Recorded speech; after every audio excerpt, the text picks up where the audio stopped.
Assalamualaikum warahmatullahi wabarakatuh. Bertemu kembali dengan Ibu Syafa dengan materi yang akan dipelajari mengenai metode perhitungan pendapatan nasional.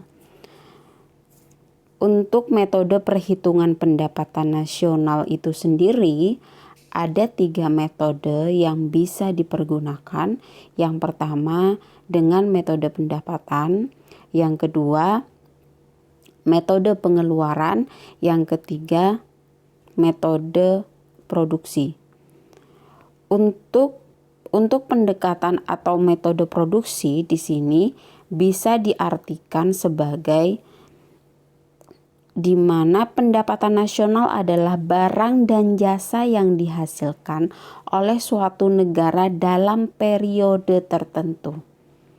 Yang perlu ditekankan di sini bahwa dengan pendekatan atau metode produksi di sini, maka pendapatan nasional itu bisa dikatakan sebagai suatu barang dan jasa yang dihasilkan. Ingat ya, yang dihasilkan oleh suatu negara dalam periode tertentu. Di mana cara perhitungannya di sini dengan menjumlahkan setiap nilai tambah. Ingat, hanya nilai tambahnya saja atau value added proses produksi dalam masyarakat atau warga negara asing maupun warga negara Indonesia asli atau penduduk di satu negara dari berbagai lapangan usaha suatu negara dalam kurun waktu satu periode. Biasanya itu perhitungannya dalam 1 tahun. Gitu.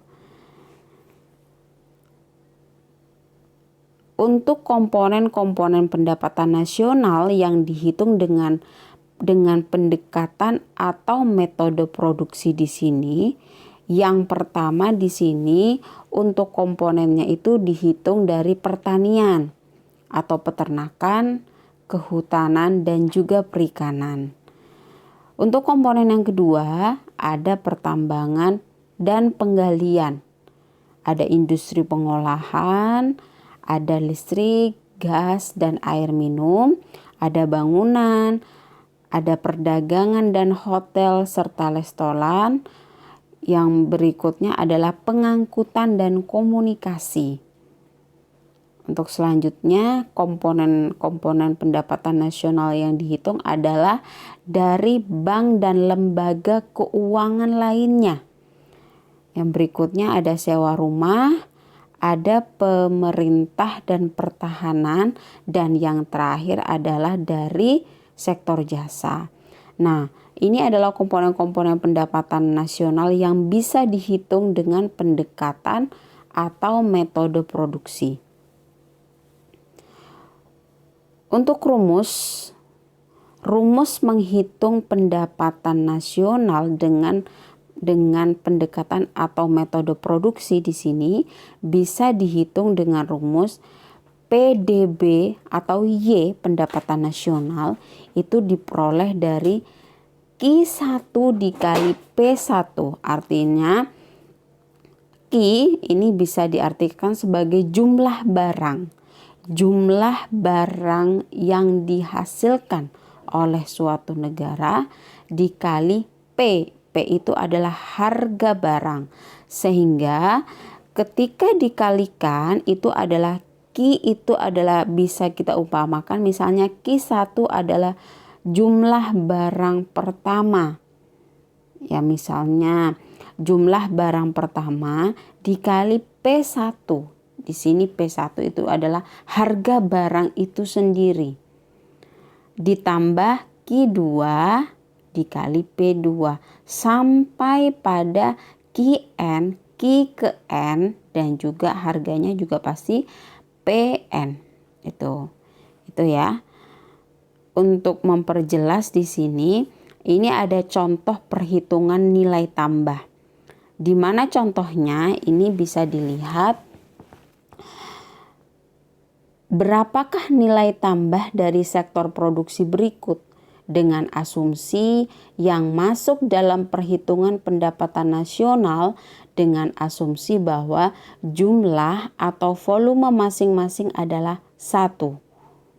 Ini di tabel bisa kalian lihat ada sektor produksi di sini. Misalnya sektor produksi yang akan dihitung yang pertama adalah pertanian. Di dalam hal ini misalnya kapas. Yang kedua ada pabrik benang. Yang ketiga ada pabrik tekstil. Dan keempat adalah industri garmen. Dan yang terakhir adalah dari sektor produksi perdagangan. Atau di dalam hal ini dicontohkan misalnya pakaian jadi. Nah, untuk nilai outputnya di sini dihargai untuk kapas ini seharga misalnya 200. Sampai yang terakhir untuk perdagangan pakaian jadi itu harganya sebesar Rp900. Sehingga ketika dijumlahkan nilai outputnya adalah sebesar 2.600. Untuk 2.600 ini adalah bukan nilai tambah. Bukan nilai tambah yang dimasukkan dalam perhitungan pendapatan nasional. Akan tetapi yang berikutnya ini, untuk yang berikutnya ini ya misalnya ini sama ya dengan yang tadi ya, adalah contoh perhitungan pendapatan nasional. Untuk penyelesaiannya di sini bisa dilihat, untuk penyelesaiannya ada nilai output, ada nilai input. Ada nilai output, ada nilai input.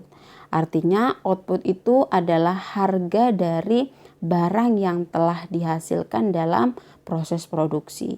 Untuk nilai input itu adalah input yang dipergunakan dalam proses produksi tersebut.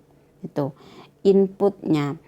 Yang pertama, untuk pertanian atau kapas itu nilai inputnya adalah 0. Karena belum berubah nilainya. Setelah kapas berubah menjadi benang, di dalam hal ini sektor yang berperan adalah sektor produksi pabrik benang. Ini ada perubahan nilai input yang awalnya dari 200. Nah, ini sudah berubah. Awalnya di sini karena belum ada yang namanya belum ada kapas. Setelah itu ada kapas yang dihargai 200, sehingga di sini untuk menghasilkan benang itu inputnya itu sebesar Rp200. Begitu halnya dengan pabrik tekstil. Ini harga inputnya, nilai inputnya itu sebesar Rp300. Industri garmen juga begitu, inputnya diambil dari pabrik tekstil itu sendiri dengan nilai inputnya sebesar 500. Untuk perdagangan atau pakaian jadi, ini inputnya diambil dari industri garmen sebesar 700. Sehingga kita bisa melihat dan menghitung nilai tambah dari perhitungan ini. Untuk nilai tambahnya bisa kalian lihat nilai tambah. Nilai tambahnya ini ada pertanian. Untuk pertanian nilai tambahnya adalah sebesar 200. Yang awalnya dari 0 tidak ada apa-apa sehingga sampai ada kapas di sini. Ini nilai tambahnya sebesar 200. Untuk selanjutnya pabrik benang. Di pabrik benang di sini nilai tambahnya adalah sebesar 100. Diperoleh dari mana, Bu? Diperoleh dari 200 ke 300. Untuk nilai tambahnya itu yang dihitung bukan 300. Tapi yang dihitung adalah pertambahannya saja. Sehingga tambahannya di sini adalah sebesar Rp100. Pabrik tekstil juga begitu. Untuk pabrik tekstil yang dihitung bukan 500, bukan juga 300, Tapi yang dihitung adalah pertambahannya. Pertambahannya di sini dari 300 ke 500 ini menjadi 200 pertambahannya. Industri garmen juga nilai tambahnya adalah sebesar 200. Dari 500 rupiah menjadi 200 sehingga ada pertambahan nilai tambah ini sebesar 200 rupiah. Untuk pakaian jadi juga begitu, ada nilai tambah sebesar 200 rupiah. Sehingga ketika dijumlah ini sebesar 900 rupiah yang diperoleh dari penjumlahan nilai tambah dari sektor produksi, pabrik benang, pabrik tekstil, industri garmen, sampai perdagangan atau pakaian jadi. Nah, ini kenapa Bu harus ada perhitungan nilai tambahnya? Kenapa tidak langsung dijumlahkan semuanya di nilai outputnya? Tidak bisa, karena di sini ditakutkan ada perhitungan ganda yang semula sudah dihitung di pertanian, dihitung lagi di pabrik benang, sehingga untuk menghindarinya yang dihitung di sini hanya nilai tambahnya saja. Bisa dipahami ya? Nah, untuk pendekatan atau metode perhitungan pendapatan nasional yang kedua di sini ada pendekatan atau metode pengeluaran, di mana bisa diartikan bahwa pendapatan nasional di sini merupakan sejumlah pengeluaran secara nasional untuk membeli barang dan jasa dalam satu periode, biasanya 1 tahun. Artinya yang ditekankan di sini adalah jumlah pengeluarannya. Sehingga untuk menghitungnya di sini bisa dilihat dari Y sama dengan C adalah konsumsi, I investasi, G government, NX adalah ekspor neto. Di mana bisa kita lihat di komponen-komponen pengeluaran di sini kita rinci satu persatu. Y adalah jumlah permintaan untuk output domestik, GDP. Ini menjadi pengeluarannya, yang terdiri dari C adalah konsumsi rumah tangga,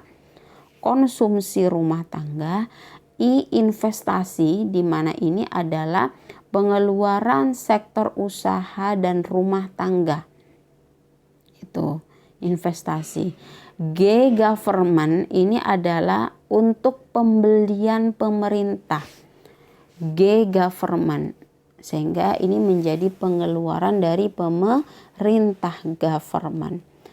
Sedangkan NX itu adalah ekspor neto atau permintaan luar negeri neto. Sehingga ini disebut identitas pos pendapatan nasional. Ini adalah komponen-komponen pengeluaran dalam pendekatan atau metode pengeluaran. Untuk pendekatan atau metode yang terakhir adalah pendekatan atau metode pendapatan. Ini adalah kebalikan dari pendekatan atau metode pengeluaran. Kalau pengeluaran yang dikeluarkan untuk membeli barang dan jasa, yang di sini adalah pendekatan atau metode pendapatan ini menyatakan bahwa jumlah pendapatan yang diterima, ingat ya, yang diterima oleh pemilik faktor-faktor produksi. Dalam hal ini pemilik faktor produksi adalah rumah tangga yang digunakan untuk memproduksi barang dan jasa dalam 1 tahun tertentu. Nah, inilah artinya Untuk metode atau pendekatan pendapatan di sini adalah diterima oleh rumah tangga yang memiliki sejumlah faktor produksi yang ditawarkan dalam pasar input.